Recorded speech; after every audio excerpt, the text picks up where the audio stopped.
In the name of Allah, who is most beneficent and merciful. Good morning, everyone. How are you all? This is Mrs. Hafsa Afar, ST Social Studies, Divisional Public School, Chichavatni. Hope you are quite well, physically and mentally. I feel glad to be with you.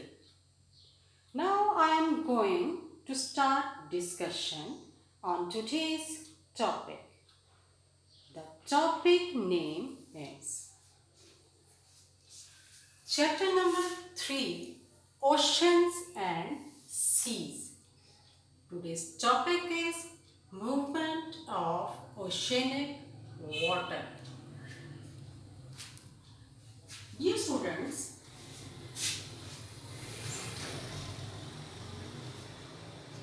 बहरी जो पानी है इसकी हरकत की मुख्तलिफ इकसाम है, यानी मूवमेंट ऑफ ओशनिक वाटर। इसको आप उर्दू में कह सकते हैं बहरी पानी की हरकत। तो अजीज़ तलबा, ये जो बहरी पानी की हरकत है ये मुख्तलिफ तरह की होती है, ठीक है। उसमें से एक हरकत है वेव, ठीक है। इसी तरह एक हरकत है टाइड्स, ठीक है, जिसको आप उर्दू में मद्दो जज़र भी कहते हैं। और तीसरी होती है ओशन करंट्स।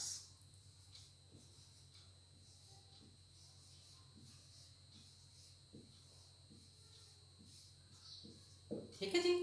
तो ये तीन तरह की समंदर की या बहरी पानी की हरकत होती हैं, मूवमेंट ऑफ ओशनिक वाटर होती हैं। आज हम इसी सिलसिले में सबसे पहली हरकत को, ठीक है, डिस्कस करेंगे। तो आइए इसकी डेफिनेशन देख लेते हैं। Waves, the movement of surface of water is called wave, यानी मूवमेंट ऑफ सरफेस वाटर यानी सतही पानी की हरकत। सतही पानी की हरकत लहर कहलाती है या वेव कहलाती है, ठीक है। तो ये एक डायग्राम की मदद से इसको मैं इसकी वजाहत करना चाहूँगा। उसके बाद मैं आपको एक डायग्राम की मदद से इसकी वजाहत करूँगी। The movement of surface water is called waves. Waves is an ocean are generated due to different natural factors. Actually, it is the movement of energy which is transferred in water particles from one to another. The top of the wave. आइए students पहले आप इसकी diagram को देख लें कि जो इसकी टॉप है, the top of the wave is called crest, यानी ये जो इसकी टॉप है, आपको ये एक वेव की एक नज़र आ रही है इधर डायग्राम। तो ये क्या है, इसकी टॉप है। इसकी टॉप है वेव की बुलंदी, ये और इसको क्या बोलते हैं हम, क्रेस्ट। क्या बोलते हैं, CREST, क्रेस्ट, ठीक है। और जो इसका बॉटम है, आपको बॉटम नज़र आ रहा है ना इधर, इसका वो कौन सा है, ये दिस, ठीक है। This is top, this is bottom. ये बॉटम लाइन को हम क्या बोलते हैं, थ्रो, ठीक है। क्या बोलते हैं, trough, TROUGH। The vertical distance between crest and trough is called wave height, यानी आपको क्रेस्ट में और वेव में एक डिफरेंस नजर आ रहा है। ये उतनी ऊंचाई है, ये उतनी ही गहराई है। तो ये जो डिफरेंस है ये आपको नजर आ रहा है, इसको हम बोलते हैं वेव की हाइट। क्या बोलते हैं, wave height. Crest and top का जो डिफरेंस है that is called wave height. While the horizontal distance between two crests or troughs is called wavelength, जो horizontal distance होता है दोनों के दरमियान उसको हम क्या बोलते हैं, वेव की length. horizontal difference is called wave length. यहाँ से यहाँ तक इसका ये इसकी लेंथ हो गई वेव, ठीक है। As the wave travels towards the shallow water of the coast. Its height increases and length decreases. The crest gets narrow and sharp. This is called breaker. This is called breaker. Breaker किसको बोलेंगे? चलिए पहले एक दफ़ा सारी reading करवा दूँ, उसके बाद फिर इसको एक्सप्लेन कर देते हैं. The sharp pointed crest travels ahead of the bottom part and breakers to make foam. ये जो फोम बनती है, दिस इज कॉल्ड, ये आपको शायद नज़र आ रहा होगा, मैंने इसको लाइट सा किया है, यहाँ से आपको ये नज़र आ रहा होगा. ये जो फोम सी बनी हुई है, जिस तरह वो झाग से ऐसे ऐसे से, तो ये जो लाइट लाइट से कलर में आपको नज़र आ रहे होंगे, इसको हम बोलते हैं सर्फ. ठीक है.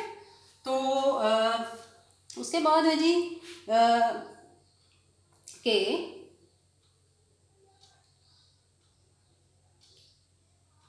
This sharp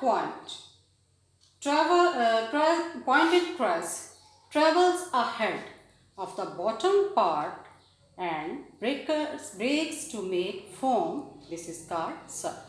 Wind are the main causes of generating waves. Main causes कौन सी हैं?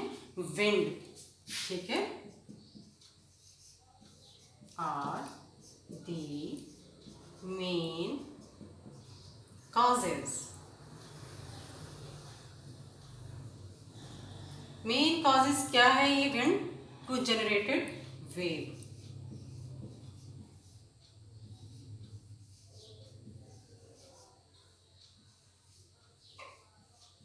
ओके जी. वेव को जनरेट करने की मेन जो कॉज है वो क्या है? विंड. ओके. तो cyclones and tornadoes which originate and travel across the ocean also create waves. यानी एक तो पहली से होगी विंड, इसके अलावा साइक्लोन्स,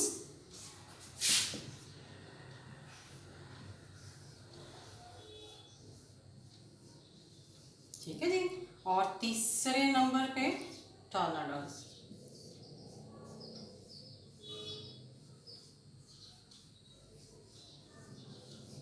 ठीक है. टॉर्नाडोज, साइक्लोन्स, विंड, यानी जो बहरी तूफान होते हैं. ठीक है. तो ये भी एक वजह बन सकते हैं वेव्स के जनरेट होने की, वेव्स के बनने की. An earthquake near coastal areas और beneath the ocean floor can also generate huge waves. An earthquake के अगर अर्थक्वेक आता है,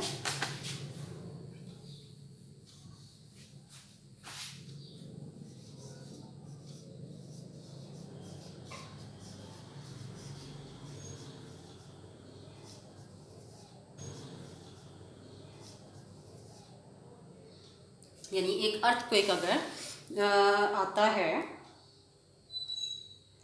कहाँ आता है? Near coastal areas.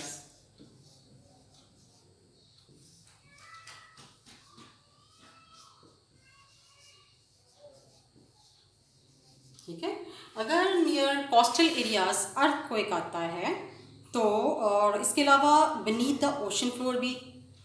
ठीक है. कोस्टल एरियाज और beneath the ocean floor. ठीक है. पहला कोस्टल एरियाज, दूसरा beneath ocean floor में अगर अर्थक्वेक आता है, can also generate huge waves. यानी अर्थक्वेक अगर कोस्टल एरियाज में या बीनीथ द ओशन फ्लोर होता है, अगर होता है, तो क्या होती है? Huge wave. क्या जनरेट होती है?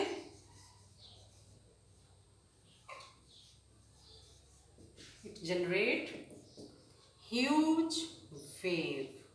ठीक है. उम्मीद है कि यहाँ तक आपको समझ आ गया है.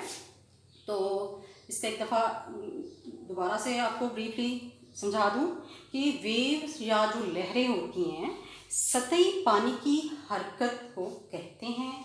समंदर भी इसी तरह मुख्तलिफ कुदरती अवामल की वजह से लहरें पैदा होती हैं, ठीक है।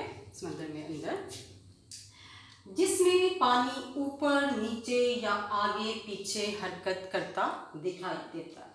असल में ये तवानाई की हरकत होती है जो पानी के ज़रात में एक से दूसरे को मुंतकिल होती है।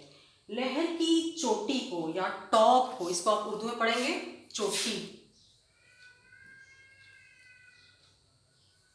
इसकी चोटी को या इसकी टॉप को क्या बोलते हैं? क्रेस्ट, ठीक है। और जो इसकी नशेबी हिस्सा है उसको आप बोलते हैं उर्दू में जोफ, ठीक है।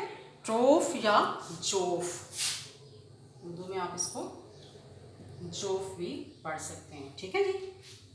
और जो ओज से जोफ यानी कि क्रेस्ट से जोफ या ट्रोफ तक का के दरमियान जो अमूमी फासला है उसको लहर की ऊंचाई या वेव हाइट कहते हैं। यानी क्रेस्ट और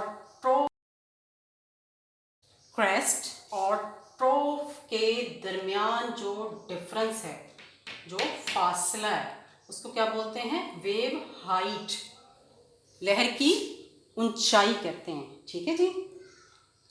और औज से जोफ तक, ठीक है, इनके दरमियान जो उफ़क़ी फासला है वो लहर की लंबाई कहलाता है। जो उफ़क़ी फासला है, जो वर्टिकल जो डिस्टेंस है, ठीक है, वर्टिकल डिस्टेंस या उफ़क़ी फासला जो है ये वेव की जो है वो ऊंचाई कहलाता है। समझ आ गई?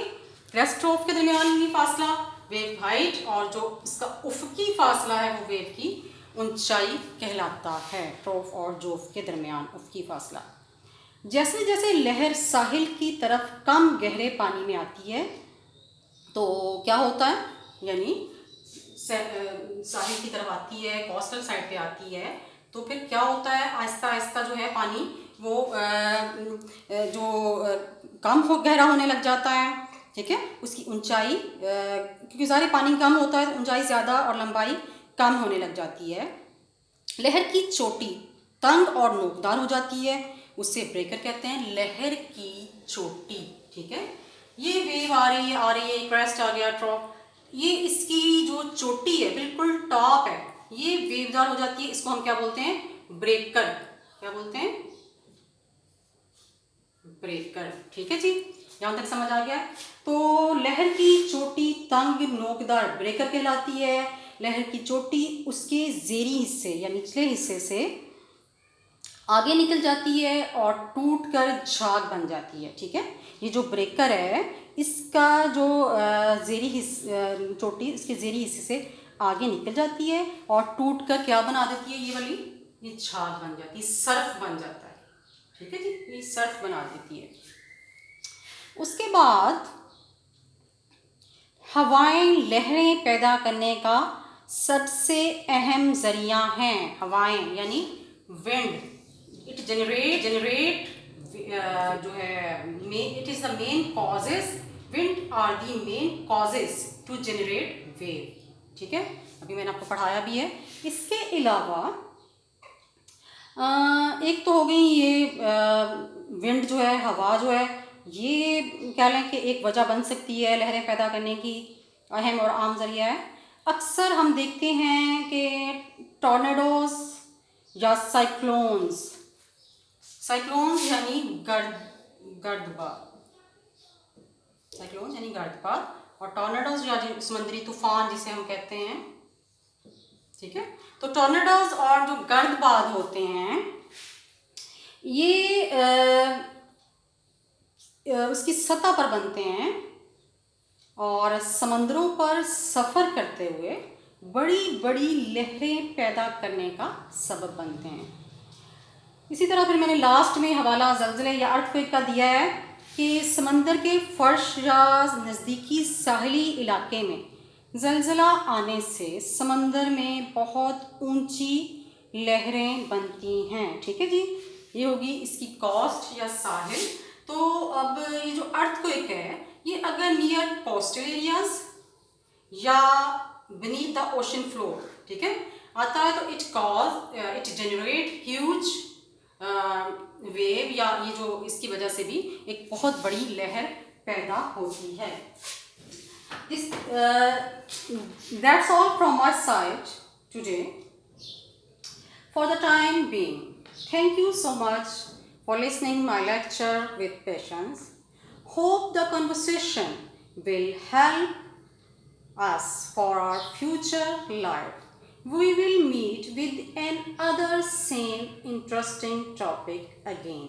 Stay well till then.